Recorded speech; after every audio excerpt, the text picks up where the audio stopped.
Assalamualaikum warahmatullahi wabarakatuh. Apa kabar sahabat penggerak? Perkenalkan nama saya Ahmad Muhaj, mengajar di SDE Negeri Bendung Tengah 1, Kelurahan Belendung, Kecamatan Benda, Kota Tangerang.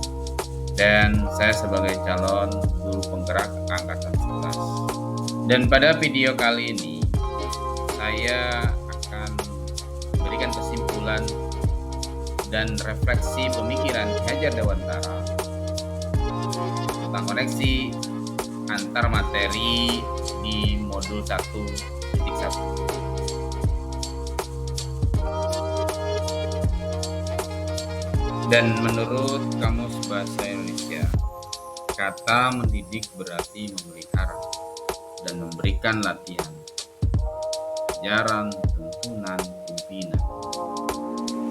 Soal akhlak dan kecerdasan, mendidik merupakan kata kerja kalau dibendakan menjadi pendidik. Jadi, menurut definisi itu, pendidikan akhlak berarti budi pekerti.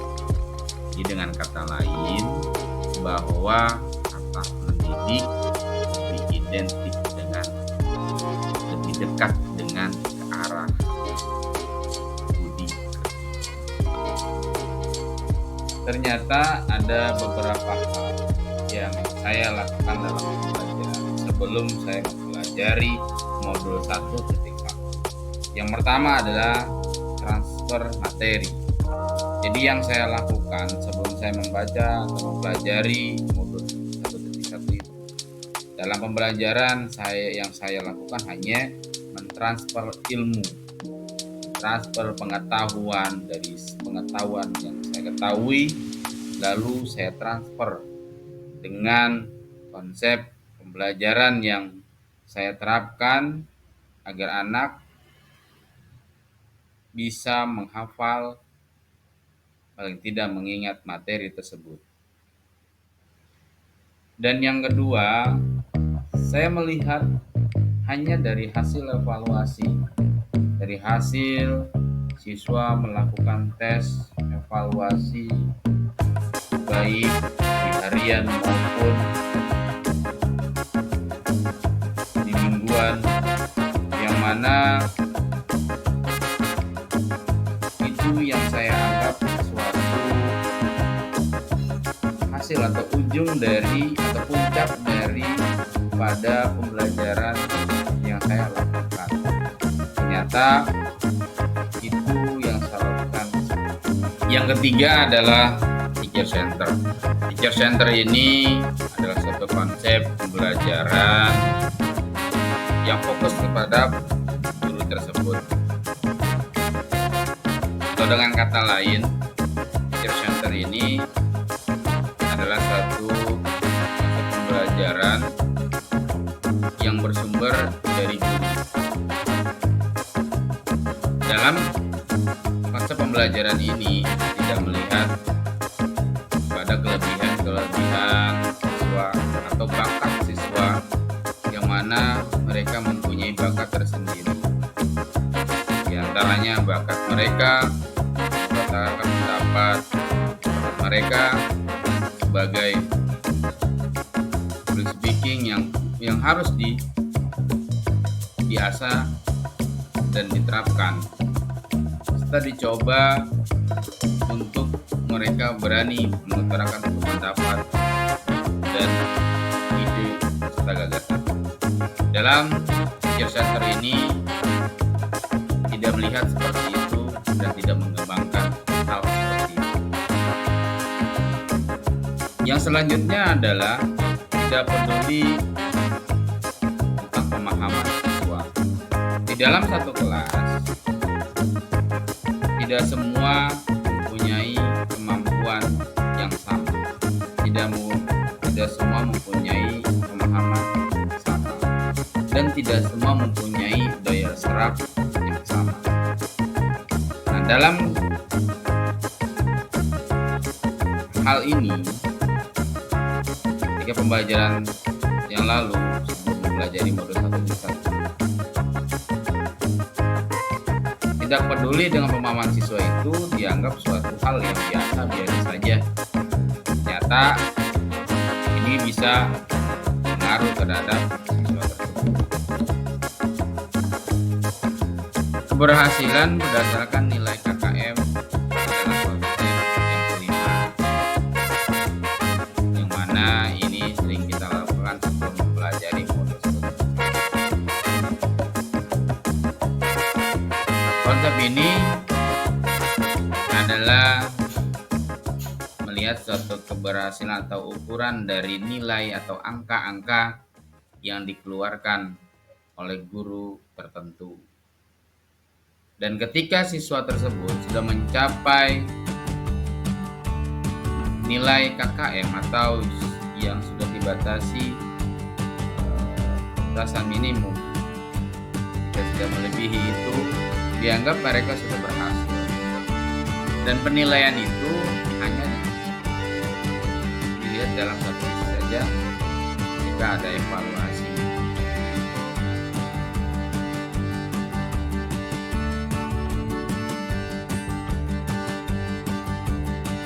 Namun setelah saya mempelajari modul 1.1, saya menyadari apa yang saya lakukan dan apa yang saya terapkan dalam pembelajaran tidak benar.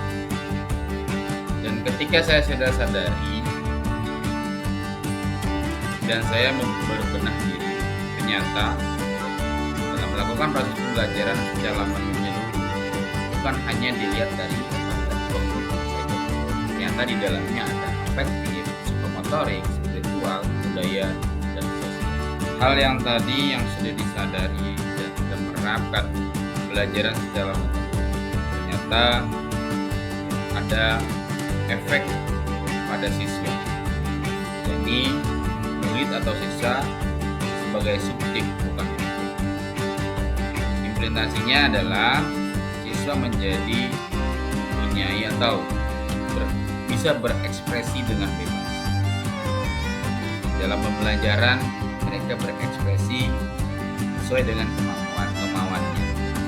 Dan pula ada keberanian siswa dalam mengutarakan pendapat di dalam debat-debat tertentu, mengutarakan ide dan gagasan-gagasannya di dalam suatu dialog atau suatu, dan membawa siswa menjadi siswa yang kreatif atau menjadi siswa yang penuh dengan kreativitas. Dan ketika guru sudah menyadari hal-hal tersebut, nanti dilakukan secara belajar. Dan lambat laun guru ini kan berubah menjadi atau guru menjadi fasilitator. Artinya guru hanya memfasilitasi siswa yang belajar dalam hal apa? Belajar dalam hal itu. Dia mencari sumber sendiri dan memberikan solusi sendiri. Nah, guru sebagai fasilitator saja mengarahkan dan memfilter ketika pengetahuan yang dimiliki siswa dari sumber tertentu. Nah, gurulah yang akan memfilter dan memberikan suatu penguatan dalam pembelajaran tersebut. Tak kalah pentingnya dengan sudah yang tadi saya sampaikan, setelah saya mempelajari modul 1.1 ini, yang pertama adalah sabar dan ikhlas.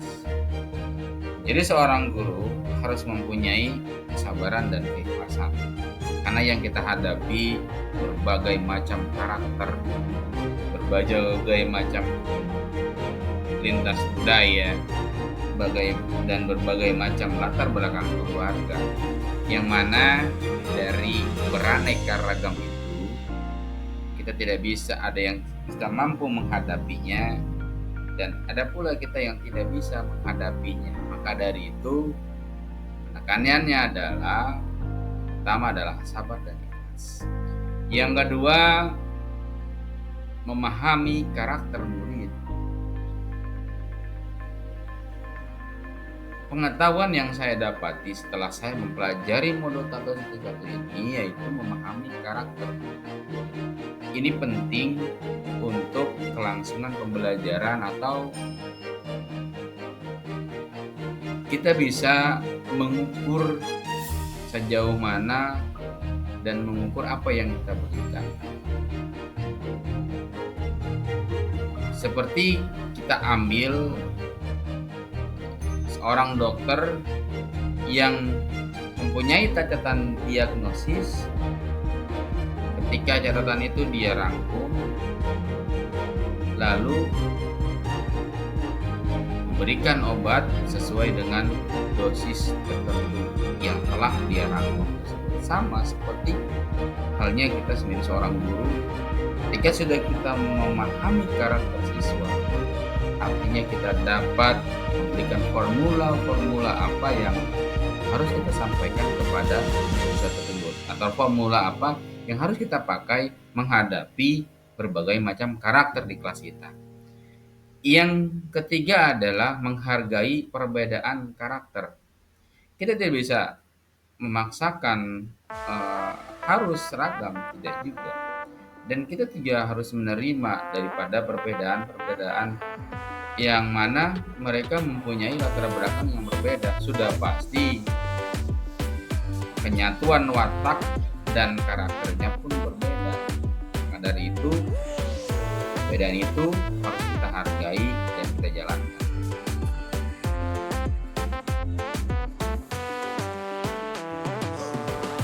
Dengan saya menganalisis apa yang saya lakukan atau jalan yang salah, saya pun mempunyai rencana-rencana yang sudah saya atur secara sistematis, yang saya dapat terapkan atau saya dapat terapkan segera.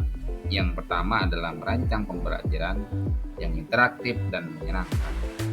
Yang ini adalah kunci dari pembelajaran yang bisa membawa siswa menjadi senang. Yang kedua adalah menjadikan murid sebagai subjek pembelajaran. Yang ketiga adalah menerapkan pembelajaran abad 21. Selanjutnya, menciptakan suatu kritis, kreatif, komunikatif, dan kolaboratif. Dengan berpegang teguh kepada prinsip pembelajaran, pikiran, mereka belajar. Pembelajaran tidak lagi menuntut, melainkan menuntun. Karena tugas guru adalah memberikan tuntunan dan arahan yang baik kepada murid, sehingga pembelajaran yang berpihak kepada murid dapat tercipta dengan baik. Demikian video ini saya sampaikan, semoga bermanfaat bagi kita semua dan semoga dapat menginspirasi. Dan saya akhiri, billahi taufik wal hidayah. Assalamualaikum warahmatullahi wabarakatuh.